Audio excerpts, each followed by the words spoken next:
we call it a day. The planning process goes on beyond this.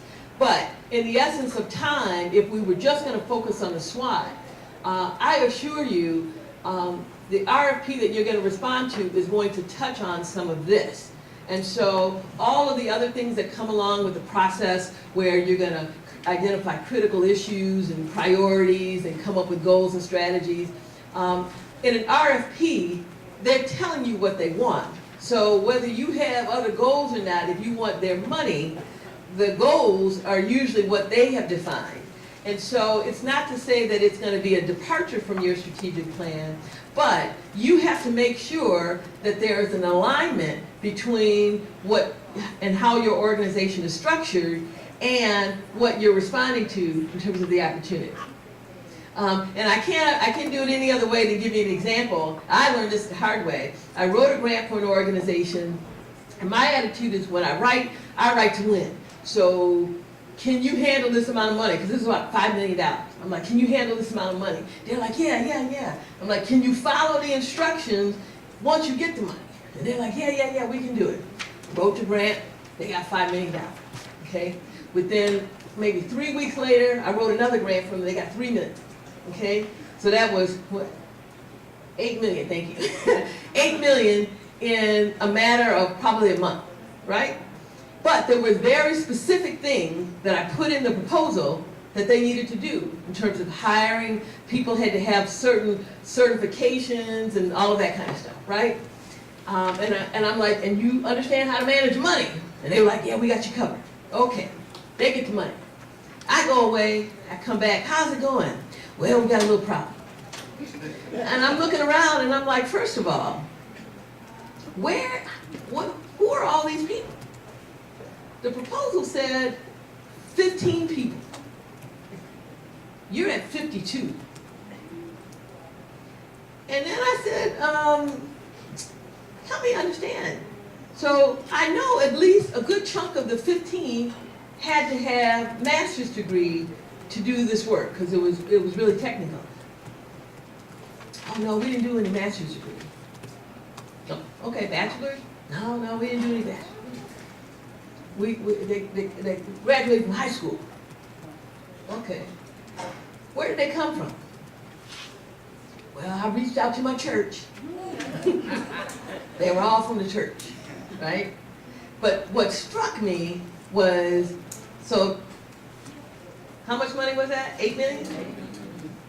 I walk in, they had somebody catering lunch. I'm not talking about calling up, Panera and dropping off some stuff. I'm talking about catering with the carts and white linen. And I'm like, what the? Almost made me start cussing, right? And I'm like, what is going on here? And they're like, well, we're having a meeting, and so we're making it a working lunch. And I'm like, with nothing in that proposal that said that you should have catered lunches, right? And so at the end they said, well, we really need to talk about our problem. They had been so busy hiring all of these people who were not qualified to do the work, so everybody was just kind of hanging around. They had served 2 people. But the big news was that they were $1 million in the hole because they could not pull down the money because they hadn't done the performance, and because nobody was qualified to do the work, right? So their response to me was this: so we got a financial problem, we're $1 million in the hole. Do you think you could write us another grant? And we're thinking like a grant for $1 million, and then when we get that, we're going to default on the grant, but we will have gotten the money, and then we'll be able to pay back, because we're behind. Yeah, I'm like, I don't look good in stripes. So I'm gonna say, how they do in church, I'm out. It was messy. It was messy, right? But the point here is that they weren't thinking strategically. They just got hyped up about the money, and they did not follow the instructions on what was asked for in the RFP. So I wrote correctly, they couldn't execute correctly. Okay? And so you can get excited about responding to an RFP, but if you're not prepared to do the work on the back end, then it actually is worse than if you hadn't gotten the money at all, particularly if it's government money. And so you have to keep asking your questions, even as you're responding to that RFP. You could ask the question, how could, let's just fill in the blank. How could this RFP, how could the information from the RFP impact our plans? Well, if we get more money, maybe it allows us to expand some things. Okay. Are there opportunities available for us to achieve our goal? I have seen organizations chase money that had absolutely nothing to do with their work, but it was because it was money, right? And literally they would argue to me that it made sense. We're in childcare. Somebody put an RFP out for trash removal. And they would say, well, children generate trash. It has to be removed. That makes sense. We should get into that business as well, right? That's why it comes back to your mission statement. Because the mission statement answers the question, what business are you in? And if you're starting to run around and go in all these directions because you're trying to sustain the operation, something is wrong. And so I would just encourage you to kind of keep looking at these questions and asking yourself, are we really, really thinking about it, or are we just in a reactionary mode? We're just kind of doing what we do, and no harm, no foul. So here we go. So mission, vision, and value. Those are statements that you should have. Not life-threatening if you don't have the vision and the value, because we can help you get to that quickly. But it is an issue if you don't have a mission. By the way, oftentimes your mission was part of your application when you applied, if you were a nonprofit, to be a 501c3. Okay? Now, ideally, you want to punch it up, because oftentimes people are copying the language that IRS gives you to complete that paperwork, but your mission would have been embedded in that. So, but given your environment, the question is, does our mission still hold? So given the fact that Chicago Public Schools is now taking the 4-year-olds, if your mission was to serve 4-year-olds, you got a problem, right? Right? Huh? You still don't serve 4-year-olds. So you have to ask your question, given our changes in our environment, is there anything that is going to impact us? And then ultimately in a strategic plan, you would then move on to having goals, strategies, and objectives. Okay? But at the core here, it is about doing the SWOT analysis. So let me see as a recap, how long should it take you to do a SWOT? Yeah, I mean, now understand, in a normal strategic planning process, it could go on for quite a while. I mean, there are organizations where it can take a few months to gather data, but this is kind of like an interim kind of SWOT analysis where you're just constantly looking at what's going on in our environment and are things even on the radar screen, okay? I'm not suggesting that if you do a 2-hour that you're one and done, but this should be something that just becomes a part of your operation. So if you're getting together, I don't know, do you guys have like quarterly meetings with your staff or monthly meetings? Yes. Okay, so if you're having monthly meetings, every other month or once a quarter, you might want to come back and revisit this. Are there changes that we need to think about relative to our organization? If you have meetings and they go like this, you stand up and you're just telling your staff, okay, so now we got to start doing this, this is happening, and there's not anything coming back on the other side, then you're not really building the team. They're just listening to you because they have to, because you pay them, right? And so when we think about SWOT, don't always think about it in the context of we have to do it because it's part of the strategic plan.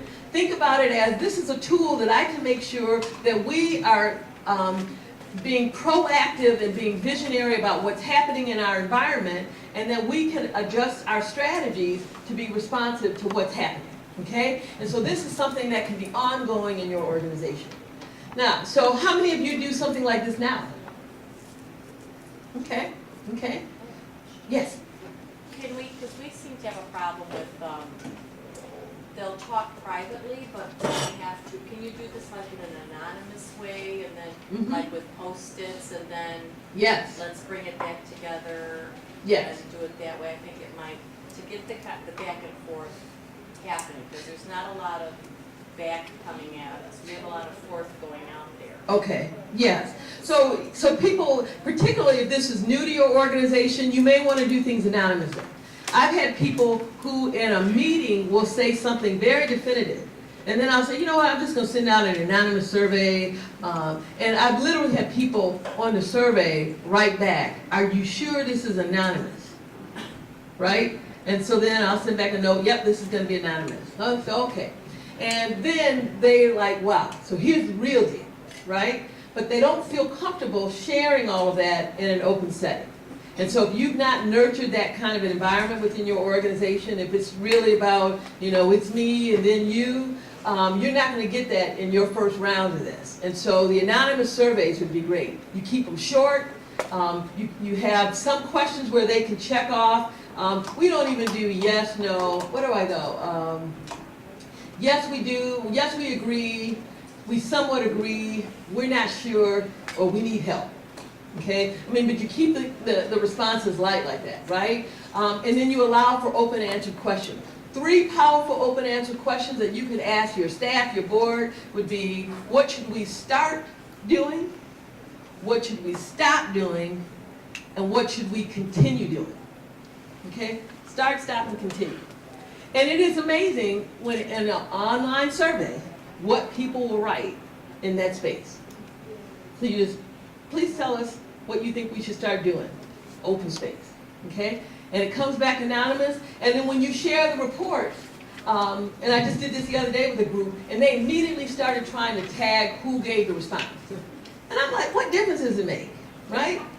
What difference does it make? Oh, I know it was so-and-so, because, you know, really, it doesn't really matter. The point is the information they gave you, is that something we need to add to the mix, okay? And as you're explaining to your team that this is for moving the whole organization forward, then people in time will kind of get it, okay? So anonymous definitely works. Surveys, short, sweet. How many of you have used SurveyMonkey? Okay? Just check out surveymonkey.com. You don't have to subscribe. Like I said, 10 questions or less, it'll give it to you free. It'll actually print it out, show you a little pie chart of all the responses, and you're good to go. Okay? Let me see what else I have. So, given what we've covered today, how many of you feel like you're on the right path? You're a strategic thinker, and how many of you feel like you got to do some tweaking with your plan? Okay? How many of you feel like you need to do a deeper dive with your SWOT? I got 2 hands in the back. Okay? How many are like, we need a plan? Okay? If you're in the category of we need a plan, what I'm going to suggest is that in a normal process, I'd say, okay, you got to do this, this. But in the short term, because I know you have this opportunity, I'm going to say start with the SWOT. This is completely out of sequence, but sometimes as a way to build the team, we're going to start with the SWOT. We'll take a half day, just do some brainstorming, see what we come up with, and then from this gives you an idea of what is going on in your organization. And then you can kind of decide, okay, so where do we go from here? Okay? I have 1 minute, 2 minutes left. So, questions about what I've covered. First of all, does it make sense? Yes. How many did I lose? Did I lose anybody? Okay, so what are the 4 components of SWOT?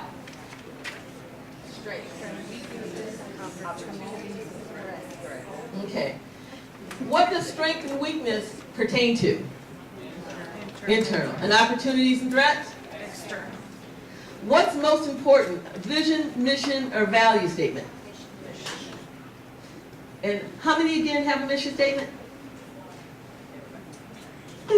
And how many of you know your mission statement? Okay, so what are you going to do differently now, given what we've covered? Do you see the connection to your responses of SWOT and how you might answer some of the questions in the RFP? Okay, I would encourage you, don't just try to sit down and just start writing without having done this deep reflection on your organization. Any other questions before we get out of here? So I have a question for you. What are you going to do next? She's going to meet with your team. Okay, great. What are you going to do next? I can't hear you. Carefully read the RFP. Yes. Make sure you're interpreting what they're asking. Yes. So that you're answering the questions properly. Correct, correct. What else? What are you guys gonna do differently? Relax.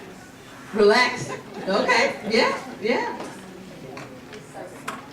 Survey more. Yeah. Make a commitment just to really engage people on a more frequent basis. Don't wait until there's a problem, right? Is that the, oh, that's the evaluation. See, so they're gonna encourage you to complete the evaluation, right? Any other questions before we get out of here? That I think I am on time. So thank you guys for allowing me to be with you today. I hope you guys got at least something out of it. We want to be strategic thinkers. We want to be able to analyze our environment and respond to change. And did I put, you know what, this is a shame. I did not put any of my contact information even on my slide. So while you figure out the survey, I'm going to add it on the slide.